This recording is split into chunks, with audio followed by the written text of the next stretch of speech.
Bienvenue mon avis dans cette nouvelle vidéo, bienvenue mon avis. Déjà ça commence mal, bienvenue mon ami dans cette nouvelle vidéo. Bienvenue mon ami dans cette nouvelle vidéo, si jamais tu débarques sur ma chaîne, bienvenue sur ma chaîne FPS Racing. Qu'est-ce qu'on fait dans la chaîne FPS Racing? On fait des moteurs de mobilette en général, 99% du temps.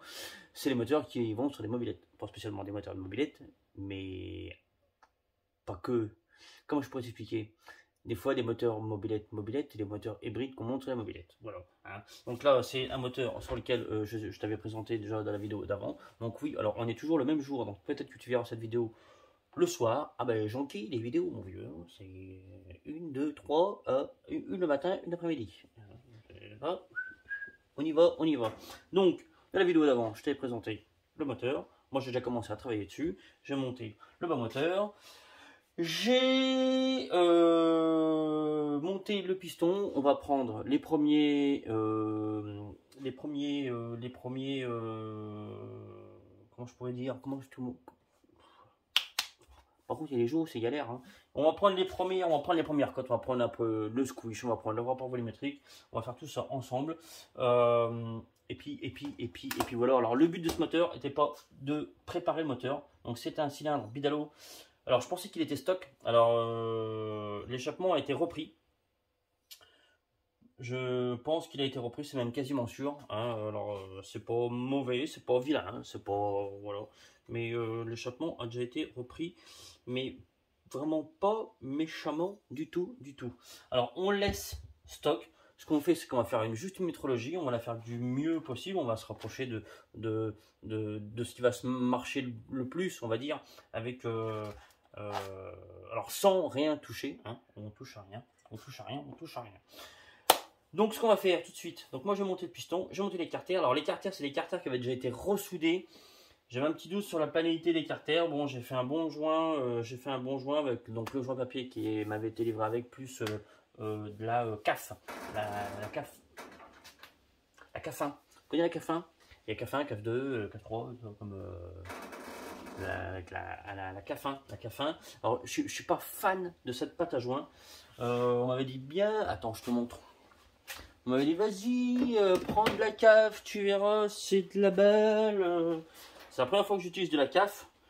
Je suis pas super fan. Je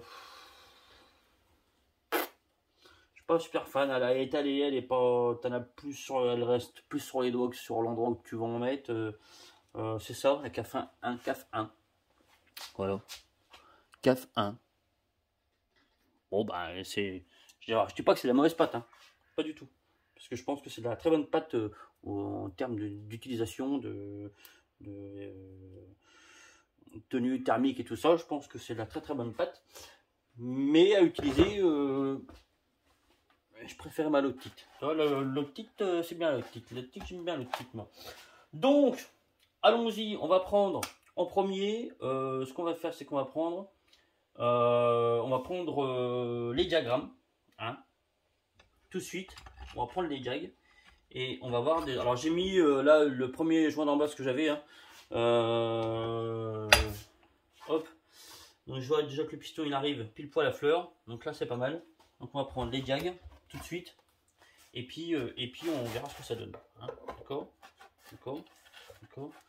Alors ouais, moi je pensais que l'échappement avait été. Enfin l'échappement était repris. Alors j'espère qu'on va pas se taper des diags de 200 125, tu vois, parce que ça va être compliqué. Je vais pas kiffer. Bon, toujours mon petit appareil pour prendre les diags à mon ami Julien, hein, avec le disque. Hein. Je te remontre. Si jamais tu veux, tu as besoin.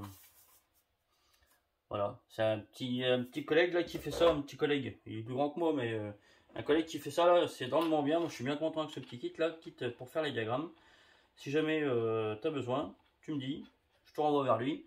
Tu peux faire MBK ou alors Peugeot, tu vois, l'Anthrax, Peugeot ou MBK.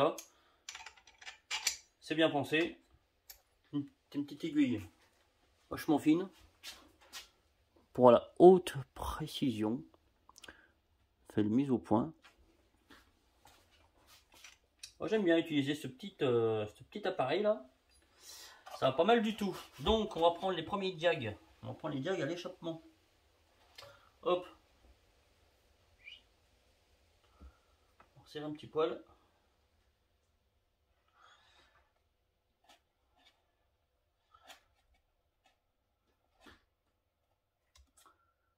Ne fais pas une fixette sur la calvitie, je ne veux pas aimer. Voilà, 185, 186, 186, 186.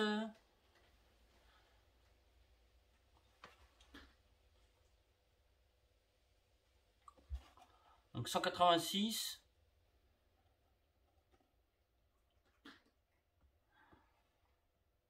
186, 125. 186, 125. Non, c'est pas trop mal. Non, c'est pas trop mal. C'est pas trop mal. Donc de toute façon, on pourra pas jouer vu qu'on reste, on prépare pas le cylindre. Rien du tout. On pourra pas bien jouer sur les diagrammes. Même si on met un autre joint, qu'on arrive à 187, 127, tu vois, ça va pas changer grand chose. Donc là, on a dit 186, 125, presque 126. C'est pas mal. Je m'attendais pas à des jacks comme ça. Donc c'est plutôt intéressant, c'est plutôt cool. Ce qu'on va faire, c'est qu'on va prendre tout de suite le squish.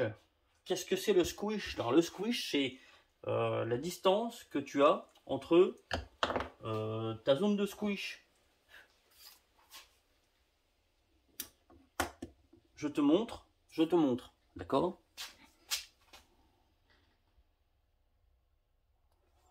Je mets la lumière. Entre ta zone de squish qui est là, d'accord? C'est toute la partie autour là, d'accord? Entre toute ta zone de squish et ton piston. Alors c'est un piston. C'est un piston. C'est un piston Doppler qui a été donc là qu'on a mis dedans, enfin qu'on met dedans.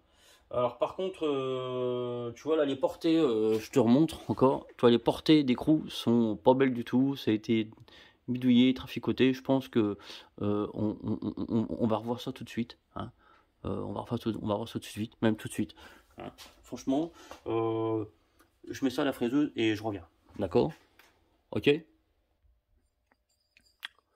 Je suis revenu avec les sièges d'écrou refaits, tout beau, passé à la fraiseuse. C'est nickel. Donc, on va prendre, j'ai dit quoi? Le squish. Le squish, on va prendre le squish.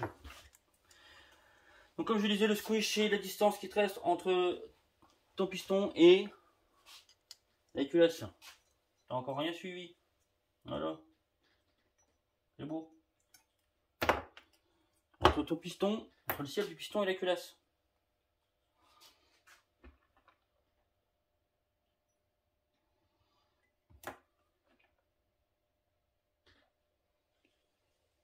Je te vois que tu me regardes. Hein. J'y vois bien. Je le vois. Je le vois que tu me regardes. Alors j'ai fait ma blonde, hein.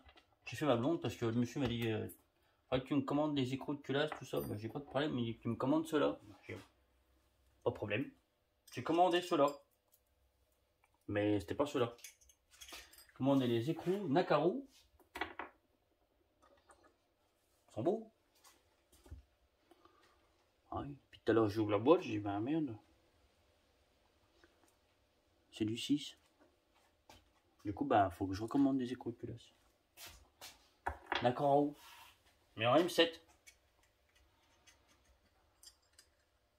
C'est ma blonde. Ça arrive. Hein. Pas grave, c'est pour ma pomme. Hein.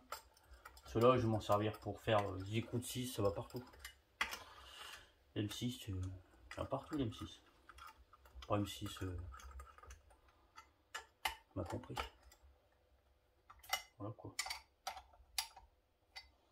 Donc, le squish. Le squish, le squish. Le squish.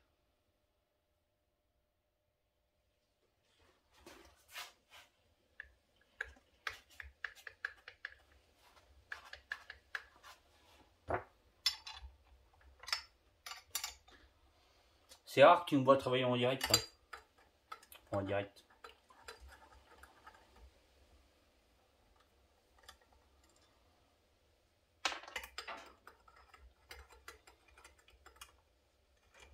Puis vu que je fais pas de montage, pas de machin, pas de tout ça, c'est tout en direct.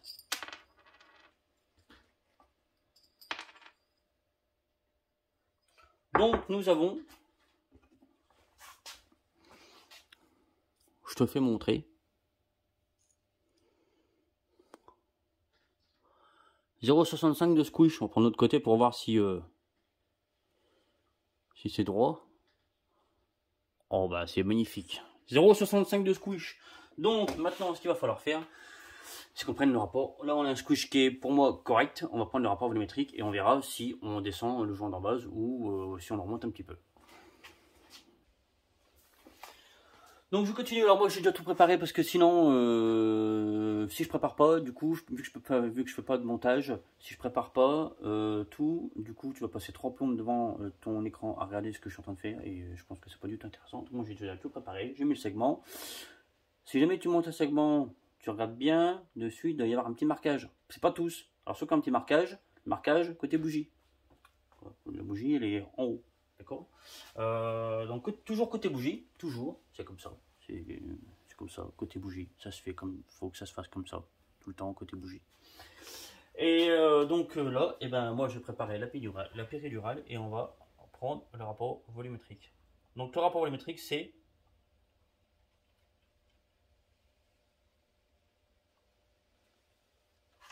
t'écoute. C'est combien de fois on va mettre le volume de la culasse dans le cylindre. Voilà, voilà, voilà. Donc là on a 4,75. Donc 10 moins 4,75. N'oublie pas la virgule, ça sera mieux. C'est égal 5,25 moins le volume de la bougie qui est de 2,5 est égal à 2,75.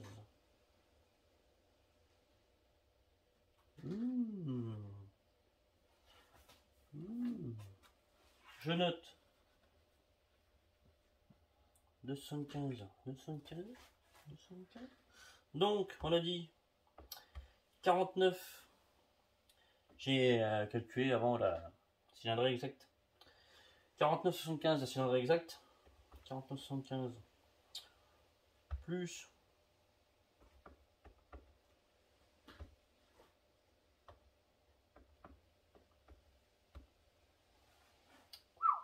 on comprime à 19. Donc autant te dire que là on va aller remettre du joint d'en base, on va aller choper des diags et on va parce que là ça va pas du tout, ça comprime beaucoup trop. Donc la suite, j'en étais, j'ai fait une pause entre temps, hein. J'ai démonté machin, donc, juste avant je viens de dire on va remettre un joint d'en base et on va rechoper, non, parce que là en fait, alors qu'est-ce qui fait qu'on a autant de taux de compression ou de rapport volumétrique, comme tu veux. Ce qui fait ça, c'est que du coup t'as pas le bon piston, on va dire. Le piston n'étant pas un piston Bidalo, c'est un piston Doppler. Le ciel du piston du coup fait que tu peux recomprimer plus, d'accord. C'est-à-dire que tu auras peut-être un piston, alors je pense, le Bidalo, le piston, le ciel est vachement plus plat, et là du coup on est vachement plus bombé, du coup ben, on recomprime beaucoup.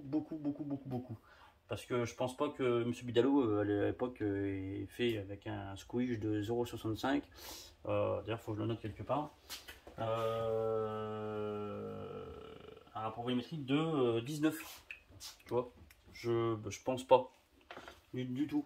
Donc voilà, donc le fait d'avoir un piston de marque différente, on a du coup un ciel de piston différent et du coup aïe, et du coup un rapport volumétrique beaucoup plus haut. Donc ce qu'on va faire, c'est qu'on va passer autour, il y a du vent, on va passer autour, on va reprendre la culasse, je vais essayer de te faire un plan sur l'usinage et puis bah, tout de suite.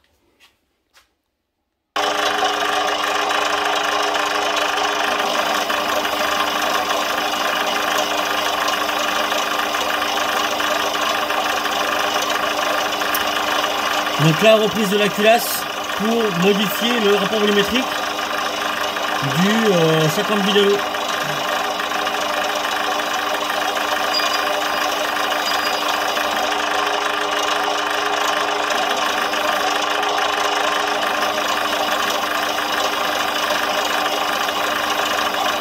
Donc je te cache pas que moi j'ai déjà fait quelques passes et entre temps là, j'ai refait déjà quelques reprises d'auto.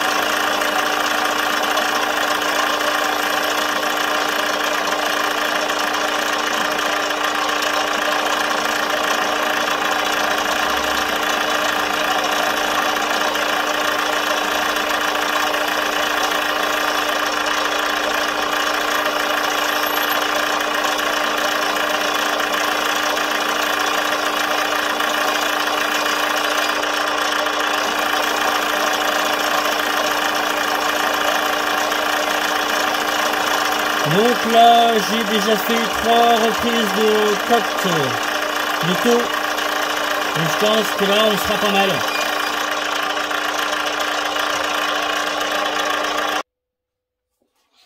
Donc là, la culasse, elle est remontée. Bon, comme tu as pu voir, on a passé tout ça autour. Moi, entre-temps, j'ai fait au moins déjà 3-4 prises de taux. J'allais pas à chaque fois te remettre machin. Hein, pour toi, c'était un peu répétitif. Donc là déjà on sait que si jamais toi tu as envie de te mettre un piston Doppler dans le genre de cylindre, attention, monte-le pas comme ça va marcher pas longtemps, hein. Ça va casser en quelques minutes je pense. Là en plus sachant que le propriétaire du moteur donc vous voulez au début le monter avec un carbu 19, moi je lui ai dit essayer de monter au moins jusqu'à 21. Donc là, clairement, on n'est pas trop, toi le 21, il n'est pas trop du tout. Alors pas du tout. Donc là, on va reprendre le taux. Je pense qu'on va être aux alentours de pas mal. Alors j'ai rajouté un tout petit joint d'embase, ce qui nous amène le squish à 0,70, donc ce qui est encore largement acceptable pour un squish. Là, mais ce qui va surtout nous intéresser, c'est le rapport volumétrique. Hein, alors, c'est ça, je l'entends, merde, je l'entends souvent, je le vois souvent. Quel squish il me faut? On me demande souvent quel squish il me faut pour mon moteur. Est-ce que tant de squish, c'est bien? Bah, je sais, en fait, je sais pas. Parce que ce qu'il faut absolument que tu contrôles tout le temps, toujours, c'est ton rapport volumétrique. C'est le plus important. Le plus important, c'est ton rapport volumétrique. Ton squish, il est important, mais beaucoup moins. Beaucoup moins. Beaucoup moins. J'ai dit...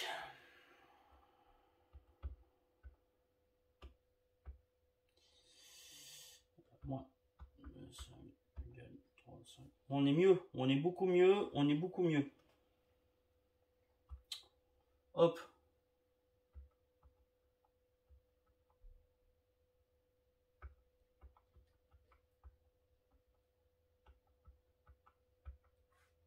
Alors on est à 15, 21. Donc moi je vais lui remettre encore un tout petit coup à la culasse. Hein. Je vais lui remettre encore vraiment un léger coup. Je voudrais tomber voilà, maximum qu'il faut qu'on soit, c'est vraiment un 15. En plus là il va se retasser, donc il va monter au moins à 15,5. Donc là pour moi c'est encore un peu trop. Alors je vais arrêter la vidéo là. Je vais pas aller plus loin parce que ça va faire une vidéo de 45 minutes. Voilà, donc moi je vais redémonter, je vais remettre un petit coup de la culasse autour parce que je voudrais qu'on table aux alentours de 15 maximum, 14,5 ça serait, j'aimerais bien 14,5 pas plus. Donc voilà, donc là tu vois 15,21, hop. Là, c'est encore pour moi un poil de trop. Je vais pas te montrer plus, hein, parce que il n'y a pas de préparation sur ce moteur-là, voilà, je vais pas te montrer plus hein, que ça.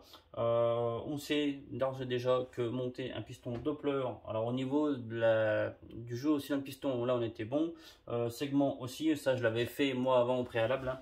Là on était bien. Ce qui était important pour moi, c'était voilà, c'était le rapport volumétrique et les diags sur ce moteur-là. Donc on a des diags, donc là avec le joint, on va monter voilà, à 187, 127. Donc c'est pas mal hein, pour un cylindre qui est, on va dire, entre guillemets stock. Voilà, donc j'espère que tu auras apprécié cette vidéo mon ami. Merci encore pour les gens qui me rejoignent sur ma chaîne et qui regardent ma chaîne et qui me sont voilà, qui kiffent mes vidéos. Franchement, ça me fait super plaisir. Donc merci encore. Je te fais un bisou, je te dis à bientôt.